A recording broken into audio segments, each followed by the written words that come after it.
TWA 513 की story को बहुत लोग एक अफवाह मानते हैं, पर जिन लोगों ने उस प्लेन को एक्सपीरियंस किया, जो लोग वहाँ थे एयरपोर्ट पर जब प्लेन लैंड हुआ, वो लोग इन सब पर बिलीव रखते हैं। ऐसी एक और स्टोरी आज हम लाए हैं जिसमें कुछ ऐसा घटा जो हमेशा के लिए अनसॉल्व रह गया। तो चलिए दोस्तों, आज का सफर शुरू करते हैं और जानते हैं क्या है unsolved mystery a man from Taured की।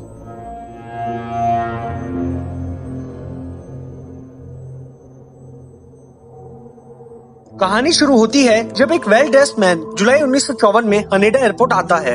हनेडा एयरपोर्ट टोक्यो जापान में है। सारे पैसेंजर्स की तरह इस जेंटलमैन ने भी अपने कदम कस्टम्स की ओर बढ़ाए और यहाँ से शुरू हुआ मिस्टीरियस मैन का सफर। कस्टम ऑफिसर्स के सवाल पर कि वो जेंटलमैन कहाँ से है, तो उन्होंने बताया कि वो टॉरेट से है। पर अजीब बात कस्टम ऑफिसर्स को ये लगी कि टॉरेट नाम की कोई कंट्री उन्हें मिली ही नहीं मैप पर, और ना उन्होंने ऐसी कोई कंट्री सुनी। तो ये कंट्री है कौन सी? देखने से ऑफिसर्स को वो जेंटलमैन बिजनेसमैन लग रहा था और आगे इंटेरोगेशन से पहले वो और कंफर्म होना चाहते थे कि कोई गलती तो नहीं हो रही उस आदमी से या ऑफिसर से। तो इसलिए पहले एक मैप उस जेंटलमैन को दिया गया और उससे पूछा गया कि अपनी कंट्री जिसका नाम टॉरेट है उसे वो मैप पर पॉइंट आउट करे। जेंटलमैन बोलने में जैपनीज बोल रहा था और उसके बिहेवियर से ऐसा लग रहा था कि वो और भी कई लैंग्वेजेस जानता है। और मैप पर उसने पॉइंट आउट की एक लोकेशन जो कि टॉरेट थी उस आदमी के हिसाब से, पर ऑफिसर्स के हिसाब से वो एरिया था एंडोरा का। एंडोरा दरअसल बॉर्डर है फ्रांस और स्पेन का। एक बहुत बड़ी कंफ्यूजन पैदा होने लग गई थी उस मिस्ट्री मैन और ऑफिसर्स के बीच। ऑफिसर ने अपने सीनियर को बुलाया और उन्हें भी उस आदमी ने एंडोरा को अपनी कंट्री बताई। साथ में ये भी दावा किया कि उसकी कंट्री टॉरेट हजारों सालों से है और वो जापान तीसरी बार टॉरेट से सफर कर रहा है। अब इस इंसान का पता पासपोर्ट से चल सकता था या फिर कोई और डॉक्यूमेंट, पर जो भी डॉक्यूमेंट्स या पासपोर्ट चेक किया गया उस पर लोकेशन टॉरेट ही थी। इसका मतलब उसकी सारी डॉक्यूमेंट्स वेरीफाइड बाय टॉरेट थी, पर असलियत में टॉरेट नाम की कोई कंट्री थी ही नहीं। अब पुलिस कस्टम ऑफिसर्स को कुछ गड़बड़ लगने लगी, क्योंकि जब कोई कंट्री थी ही नहीं तो ऑथेंटिकेशन किसी रॉन्ग नाम पर एक ऑफेंस है। इसलिए पुलिस और इंटेरोगेशन करना चाहती थी। तो उसकी चेकिंग में कई देशों की करेंसीज मिली, पर आश्चर्य की बात यह थी कि वो जेंटलमैन अपनी बातों से चेंज ही नहीं हो रहा था।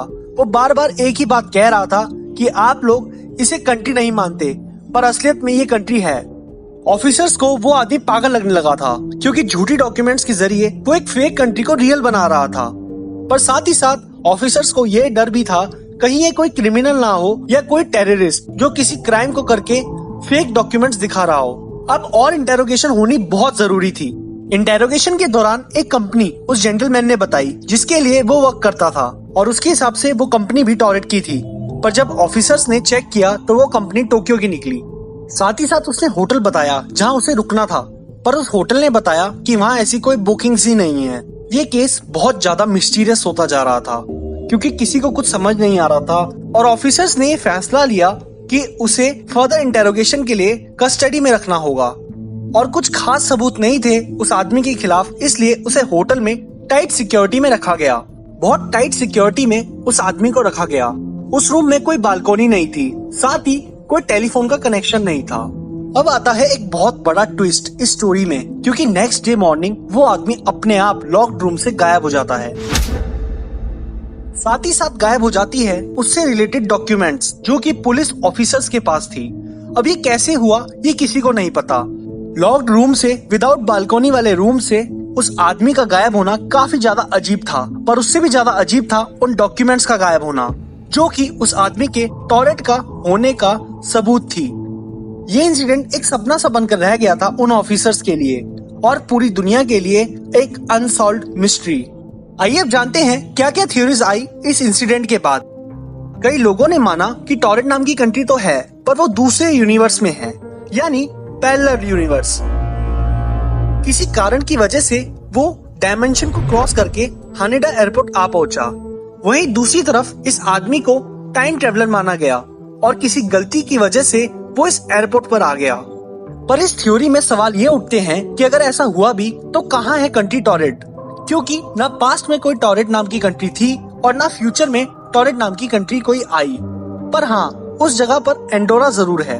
फिर आई एक अलग ही थ्योरी जिन्होंने इन सब को सिर्फ इमेजिनेशन माना और उस आदमी को क्रिमिनल मानकर ऐसा प्रिडिक्ट किया कि जब वो होटल में था तो उसने अपने पैसे के दम पर ऑफिसर्स को खरीद लिया था और उसे किसी सिक्योरिटी में रखा ही नहीं गया। साथ ही साथ उसकी सारी डॉक्यूमेंट्स मिसप्लेस कर दी गई। ये सारी तो थ्योरीज ही थी, असलियत तो शायद किसी को नहीं पता, इसलिए इसे अनसॉल्व्ड मिस्ट्री में रखा गया है।